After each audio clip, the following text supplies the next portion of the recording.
جب اگر ہارون اسلم صاحب کی سوٹیبلٹی ان کو اتنی نظر نہیں آئی جتنا ان کو چاہیے تھا, and then if you to go to the next one number 1 پہ آیا اور نمبر 2 پہ گیا. اچھا, اب بڑی چینج نہیں آئی ہے. ٹھیک ہے, ہارون اسلم صاحب سپر سیڈ ہونے کے بعد انہوں نے ریزائن کر دیا, فوج کی ملازمت چھوڑ دیا ہے. کیا یہ جو روایت ہے یہ اچھی روایت ہے؟ بہت اچھی روایت ہے, ہمیشہ اس طرح سے کیا جاتا ہے. یہ تو ابھی اس روایت کو اب لوگوں نے پامال کر دیا. ایک زمانہ ایسا تھا اوریجنلی کہ میجر کے رینک کے بعد سلیکشن گریڈ شروع ہوتا تھا. اگر کوئی میجر سپر سیڈ ہوتا تھا, اس کا سینئر جونیئر جو ہے نا بن جاتا تھا لیفٹیننٹ کرنل اور کمانڈنگ افسر بنتا تھا, تو میجر ریزائن کرتے تھے. سملرلی اگر لیفٹیننٹ کرنل یا کرنل سپر سیڈ ہوتا تھا اور بریگیڈیئر اس سے جونیئر بن جاتے تھے, وہ ریزائن کرتے تھے. اعلیٰ حضرت کیا بریگیڈیئر میجر جنرل کے بعد سو آن اینڈ سو فورتھ. لیکن ابھی یہ روایت ہماری صرف چیف کے اپارٹمنٹ پہ رہا ہے کہ 4 اسٹار کوئی بن جاتا ہے تو 3 اسٹار جنرلی ان سے سینئر ریزائن کرتے ہیں. This is the best professional approach and ایٹیچیوڈ, اور میرے خیال میں ہارون اسلم صاحب نے روایات کو سامنے رکھتے ہوئے بہت بہترین فیصلہ کیا. اچھا, اب اگر آپ مناسب سمجھیں تو یہ ہمیں بتا دیں کہ جب وزیر اعظم صاحب نے آپ سے مشورہ کیا, راحیل شریف صاحب کے بارے میں پوچھا, تو آپ نے ان کے بارے میں کیا کہا؟ میں آپ کو اتنا کہوں گا کہ یہ وزیر اعظم صاحب کی اپنی ثوابدید تھی. یہ میں بالکل آپ کو میں کہنے کی پوزیشن میں نہیں ہوں کہ کس سے انہوں نے مشورہ کیا اور کس سے نہیں کیا.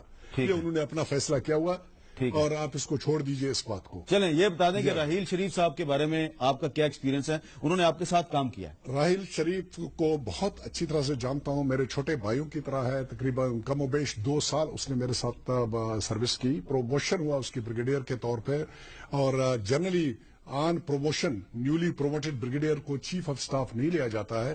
میرے ساتھ انہوں نے گجرانوالے میں بطور میرا چیف آف سٹاف کام کیا. پھر جب میں وہاں سے کوئٹہ گیا جہاں پر میرے بہت ہی زیادہ کام تھا اور بہت کچھ کرنا تھا, ان کو میں وہاں پر بھی ساتھ لے گیا.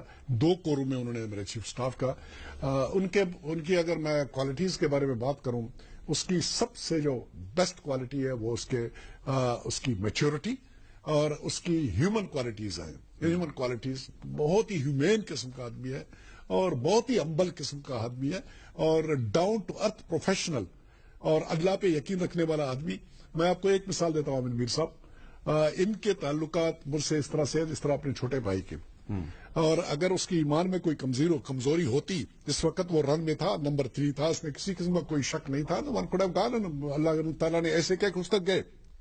لیکن میں قسمی آپ کو کہتا ہوں کہ پچھلے 2 سال میں اس سبجیکٹ کو چھوڑیے, ایک ٹیلیفونک کال بھی ہمارے درمیان میں ایکسچینج نہیں ہوا. ریزن بینگ ہی از اے سرونگ آفیسر, میں I am in the game of politics, اور مجھے پتا ہے کہ جب ہم سروس میں تھے تو ہمیں یہ کہا گیا تھا کہ پالیٹیشین سے تعلق آپ نہ رکھیں, دور رکھیں اپنے آپ کو. اینڈ اس بات کو سامنے رکھتے ہوئے میں نے کبھی اس کو ایمبیرس نہیں کیا, اور ضرورت بھی اس بات کی نہیں پڑی. خوشی اور غمی میں ایک دوسرے کو کال کرتے ہیں, اور نہ اس نے اس موقع پہ اوپر یہ اس کا سسٹم کے اوپر ایمان اور اعتبار تھا, اور یہی وجہ تھی پرابیبلی میں وہ کچھ نہیں کہوں گا, شاید کچھ لوگوں کو اتنا اعتماد نہیں تھا سسٹم کے اوپر, اتنا ایمان ان کا پختہ نہیں تھا, شاید وہ چیزیں ان کے خلاف گئے. میں اس کو یاد چھوڑوں گا. مجھے سمجھ آ گیا, آپ یہ کہہ رہے ہیں کہ کچھ لوگوں نے سسٹم پہ اعتماد نہیں کیا, لابنگ کرتے رہے, لیکن راحیل شریف نے کوئی لابنگ نہیں کی.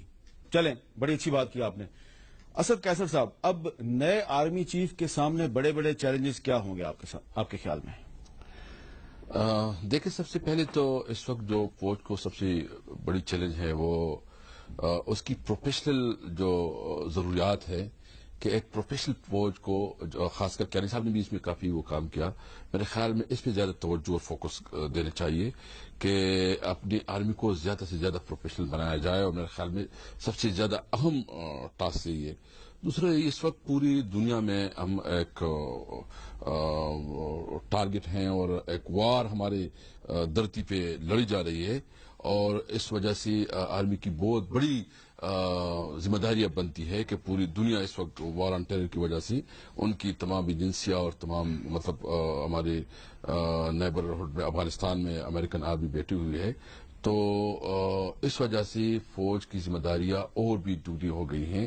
اور میں سمجھتا ہوں کہ ہماری دعا ہے کہ جو ہمارے نئے جنرل صاحب آئے ہیں, شریف صاحب, کہ وہ جو قوم کی توقعات ہے اور جو چیلنجز ہے وہ اس میں اللہ تعالیٰ اس کو پورا اتارے, کیونکہ اس وقت پوری قوم کی نظریں آرمی کی طرف ہے, اور ہم سمجھتے ہیں کہ اس وقت جو فوج نے اپنے آپ کو سیاست سے الگ تلگ رکھا ہے، مجھے امید ہے کہ انشاءاللہ اس راستے پہ چلیں گے تاکہ آرمی کی جو اپنی ذمہ داریاں ہیں وہ صحیح معنوں میں ادا کریں. آپ نے کہا پوری قوم کی نظریں اس وقت آرمی پر مرکوز ہیں. کیا آرمی سے کیوں مرکوز ہیں؟ آرمی سے کیا توقع ہے قوم کو؟ مطلب سب سے اہم تو یہ ہے کہ آپ کو پتا ہے کہ آرمی نے تو وہی کرنا ہے جو اس کو وفاقی حکومت حکم دے گی تو وہ اس پہ عمل درآمد کریں گے. وہ تو ٹھیک ہے. نظریں تو مرکوز ہونی چاہیے وفاقی حکومت پہ، وفاقی حکومت جنرل صاحب پہ. نہیں وہ بالکل ٹھیک ہے، لیکن یہ بات آپ کوئی نظر انداز نہیں کر بالکل سکتا ٹھیک ہے کہ آرمی کا ایک بہت بڑا اثر ہے ہماری سیاست میں اور ہمارے ملک کے معاملات میں. ہم سمجھتے ہیں کہ آرمی کو جو اس کی ذمہ داریاں ہیں، جو اس کی ڈیوٹی ہے، اس پہ فوکس رکھنا چاہیے. ٹھیک ہے. اچھا جنرل قادر بلوچ صاحب، اب آج آپ کے جو نئے ڈیفنس منسٹر ہیں، آپ کے ساتھی خواجہ آصف صاحب، سپریم کورٹ میں ان کو ایک ایسے کیس میں پیش ہونا پڑا جس پہ کہ آپ کی پارٹی کی پالیسی بڑی واضح ہے. ماضی میں ہمیشہ نواز شریف صاحب نے کہا کہ مسنگ پرسنز کو ریکور ہونا چاہیے، ان کے ساتھ قانون کے مطابق فیصلہ ہونا چاہیے. تو اب اس میں بھی کہیں نہ کہیں فوج تو آتی ہے، اور آپ خود بھی کور کمانڈر رہے ہیں، آپ گورنر بھی رہے ہیں، آپ کو بڑی اچھی طرح پتا ہے کہ یہ بلوچستان میں بہت بڑا مسئلہ ہے. اب چیف جسٹس صاحب نے کہا کہ کل I G F C Balochistan missing persons کے ساتھ کورٹ میں پیش ہو ورنہ اس پہ مقدمہ قائم ہوگا. ایک آرمی افسر کو کل خطرہ ہے، اس پہ مقدمہ درج ہو سکتا ہے. مسنگ پرسنز کا معاملہ نئے آرمی چیف کے لیے کتنا بڑا چیلنج ہے؟ حامد بھائی، یہ بہت بڑا انسانی المیہ ہے. یہ ان لوگوں سے پوچھیں جن کے ڈیئر ونز مسنگ ہیں، جن کے بارے میں ان کو یہ پتا نہیں ہے کہ زندہ ہیں یا مردہ ہیں. اگر وہ مردہ ہوتے تو شاید چند دن رو دھو کے اور وہ بھول جاتے اور معاملہ ختم ہو جاتا. لیکن وہ سال سے مر رہے ہیں، نہ مرنے کی حالت میں نہ جینے کی حالت میں، ان کے لوائقین. اور یہ ایک اس قسم کی کارروائی ہے. اس کی رسپانسبلٹی کا جہاں تک تعلق ہے، ہماری پارٹی کی کوئی رسپانسبلٹی اس پہ سچ بنتی نہیں ہے. یہ جو کچھ ہوا پاسٹ میں ہوا، اور ابھی کہہ سکتا ہوں لیکن میرا انٹیریئر منسٹری سے چونکہ اس طرح تعلق نہیں ہے، نہ ڈیفنس منسٹری سے، لیکن اب اگر اس طرح سے لوگوں کو مس کرنا، اٹھانا اور غائب کرنے والی کارروائی پرابیبلی اس انٹینسٹی سے یا اس سے نہیں ہے جو کہ تھا. اور ان کو تلاش کرنا، ان کو اپنے خاندان سے دوبارہ واپس ملانا، اگر ان کا کوئی قصور ہے تو ان کو عدالتوں میں لے جانا اور ان کو سزا دلوانا یا ان کو چھوڑ دینا، یہ ہے قانونی ریکوائرمنٹ. اور قانون کے اوپر اگر عمل کیا جانا ہے تو یہ کارروائی کی جانی چاہیے. اس میں کوئی دو رائے نہیں ہے. جس طرح آپ نے کہا، ہمارے پارٹی کا جہاں تک سٹانس کا تعلق ہے 100% کلیئر ہے، اور میاں صاحب اس بارے میں اس کے کوئی دو رائے نہیں ہے. اور ایون کل بھی اس مسئلے کے اوپر بات چیت ہوا تھا، اور انہوں نے یہ کہا ہے کہ there is no question کہ ہم یہ کہیں کہ یہ بات صحیح ہے اور یہ بات غلط ہے. اور انشاءاللہ تمام ایفرٹس کیے جائیں گے. رسپانسبلٹی ابھی پولیٹیکل گورنمنٹ کی بنتی ہے، اور آرم فورسز اگر اس میں متعلق ہے اور انہوں نے کچھ کیا ہے، آرم فورسز ایف سی نے یا فوج نے یا ایجنسیز نے، ذمہ داری پولیٹیکل گورنمنٹ کی بنتی ہے. پولیٹیکل گورنمنٹ آنسریبل ہے. اور مزید ڈیٹیلز میں جائے بغیر میں یہیں پر ختم کروں گا. ریزن بھی مجھے پتہ نہیں ہے کہ کیا کچھ کیا گیا اس مد میں، کیونکہ میرا سبجیکٹ نہیں ہے تو لہٰذا مجھے پتہ نہیں ہے. لیکن ہماری پارٹی کے جہاں تک سٹینڈ کا تعلق ہے، that's very very clear. There are no two opinions, we condemn it and we are for it. آپ کو تو پتا ہے کیونکہ کل نواز شریف صاحب نے میٹنگ میں آپ کے ساتھ بات بھی کی ہے. مجھے بھی پتا ہے ذاتی طور پہ، کیونکہ میرے ساتھ بھی کئی انٹرویوز میں نواز شریف صاحب نے اس معاملے میں بڑی کلیئر بات کی ہے. لیکن صرف یاد دہانی کے لیے کہ نواز شریف صاحب کا لاپتہ افراد کے معاملے میں کیا سٹانس رہا ہے، تو ہم وقتاً فوقتاً یاد دہانی کے لیے کچھ پرانے کلپس جو ہیں وہ دکھاتے رہتے ہیں. تو میں چاہوں گا کہ پچھلے سال 2012 میں نواز شریف صاحب نے اس سارے معاملے کو، جسے کہ جنرل قادر بلوچ صاحب نے ایک بہت بڑا انسانی المیہ قرار دیا ہے، تو پچھلے سال نواز شریف صاحب نے پاکستان میں لاپتہ افراد کے معاملے کو تشبیہ دی تھی ایک ایسے معاملے کے ساتھ جو کہ ایک بہت بڑا بین الاقوامی مسئلہ ہے. ہاتھ میں انہوں نے ایک تصویر پکڑی ہوئی تھی. وہ میں آپ کو نہیں بتاتا وہ تصویر کہاں کی تھی، کس کی تھی، آپ خود ہی دیکھ لیجئے. یہ ہے وہ تصویر جو فلسطین کے جو اٹھائے گئے جو نوجوان بچے جو ہیں وہاں کے فلسطینی نوجوان جن کو اپنی ماؤں سے، اپنے گھر والوں سے، اپنے والدین سے جدا کیا ہے، اور وہ اسرائیل کی جیلوں میں یا اسرائیل کی اپنا ایسے علاقوں میں ہے جہاں ان کو کوئی خبر نہیں ان کے والدین کو کہاں ہے. یہ تو اسرائیل کا ظلم ہے ان فلسطینیوں پر. لیکن یہاں اپنے ملک کے اندر وہی صورتحال ہے جو اسرائیل کر رہا ہے فلسطینیوں سے. میں تو سمجھتا ہوں کہ یہ ملک کیا ہم سب کا ملک نہیں ہے؟ اس کے رہنے والوں کے لیے ہم سب کے دلوں میں کوئی درد نہیں ہے؟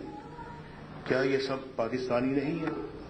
یہ مائیں بیٹھی ہوئی ہیں، بچے کی تصویر اپنی گود میں رکھی ہوئی ہے، اب سامنے ہم دیکھ رہے ہیں، اور پتہ نہیں کس طرح سے اپنے جذبات پہ یہ قابو پا رہی ہیں. آپ روتے ہیں، آپ کی آنکھوں سے آنسو جاری ہوتے ہیں. کون ایسا شخص ہے جو آپ کی آنکھوں سے جاری آنسوں کو دیکھ کر خود نہیں روتا ہوگا؟ تو کون ذمہ دار ہے؟ کہاں یہ بیٹا ان کا؟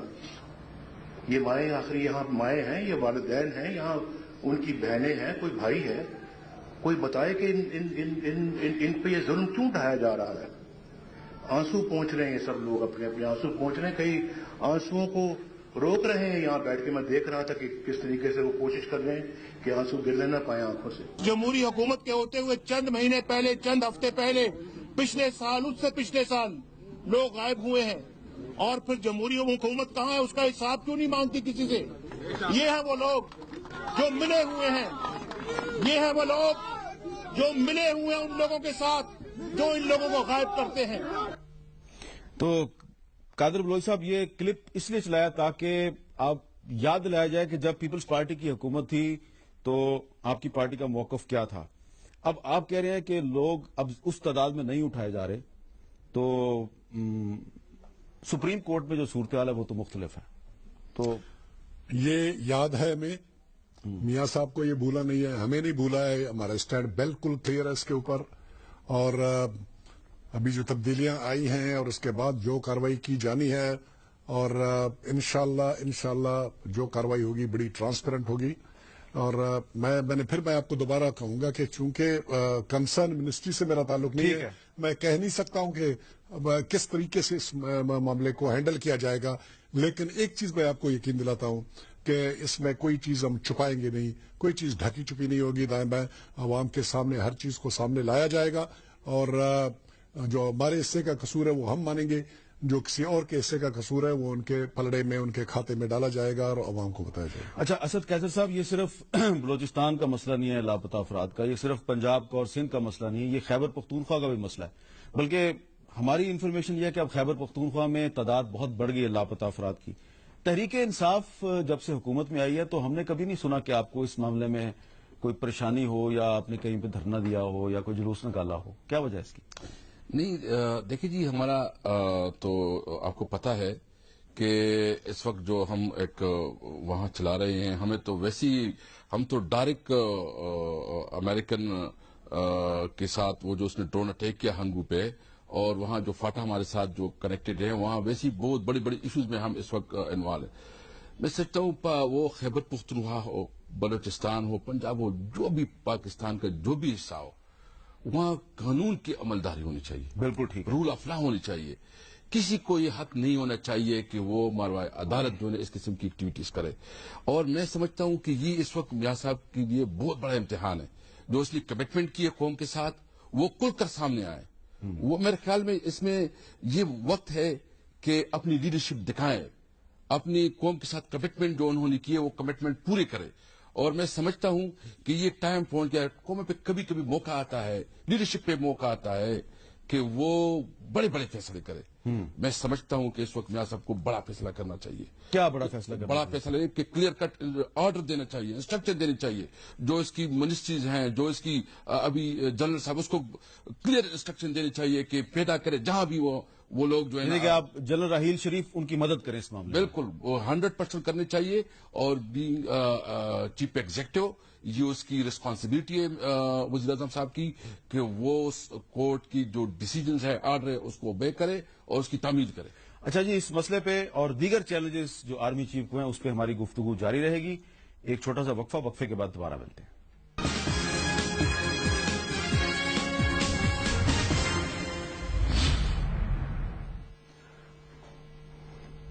وقفے کے بعد گفتگو میں دوبارہ خوش آمدید.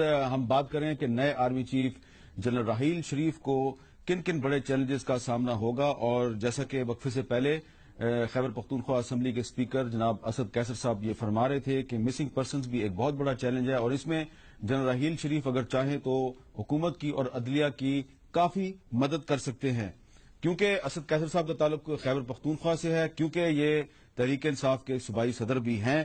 تو ہم چاہیں گے کہ تھوڑا سا ان کو بھی بتائیں کہ ان کے صوبے میں لاپتہ افراد کے حوالے سے کیا ہو رہا ہے. تو اس سلسلے میں بات کریں گے ڈیفنس فار ہیومن رائٹس کی چیئرپرسن محترمہ آمنہ مسعود جنجوعہ صاحبہ کے ساتھ. آمنہ مسعود جنجوعہ صاحبہ, ہمیں صرف یہ بتا دیجئے کہ لاپتہ افراد کے معاملے میں جو صوبہ خیبر پختونخوا ہے وہاں پہ کیا صورتحال ہے, کیونکہ پچھلے دنوں آپ نے سوات کی کچھ خواتین کے ساتھ اسلام آباد میں بھی ایک احتجاجی کیمپ لگایا تھا, تو کیا صورتحال ہے؟ حامد بھائی, میرے آپ کو بتایا بھی تھا کہ سوات میں اس وقت آگ لگی ہوئی ہے. ہر گھر میں 4 5 ایک گھر سے تو 8 لوگ لاپتہ ہیں, اور اتنی سنگین حالات میں جب وہ مائیں بہنیں بیٹیاں بسوں میں بھر کے اسلام آباد آئیں اور انہوں نے ایک مظاہرہ کیا, اس کے بعد سے جب سے وہ واپس گئی ہیں ان سب کے گھروں میں تلاشیاں ہوئی ہیں, پتہ لگایا گیا ہے کون کون مظاہرے میں گیا تھا اسلام آباد, ان کی لسٹیں بنائی گئی ہیں, ان کو وارننگ ایشو ہوئی ہے, ان سے کہا ہے کہ ہم تمہارے پاس ہیں, تمہارے وارنٹ ایشو ہیں, ہم جب چاہے تمہیں گرفتار کر لیں گے. تو ان کو بہت ہیریس کیا جا رہا ہے. تو یہ تو اب میں کے پی کے کی گورنمنٹ جو ہے وہ عمران خان صاحب کی گورنمنٹ ہے, ان سے ریکویسٹ کرنا چاہتی ہوں. پرویز خٹک صاحب کو میسج کیا, خط لکھا, کوئی جواب نہیں ہے. عمران خان صاحب جو ہیں وہ ڈرون کے لیے تو وہ اتنے بڑیا کیمپ لگا رہے ہیں, کیمپیننگ کر رہے ہیں, مگر مسنگ پرسنز کا بھی تو حل کریں. کیا آپ سوچ سکتے ہیں کہ صرف 2 مہینے میں 220 کیس صرف سوات کے ہمارے پاس آئے؟ جی اچھا, بہت بڑا یہ ایک الاؤ ہے وہاں پر. جی شکریہ آمنہ مسعود جنجوعہ صاحبہ. 2 مہینے میں صرف سوات سے 220 افراد غائب ہوئے ہیں, یہ پچھلے 2 مہینے.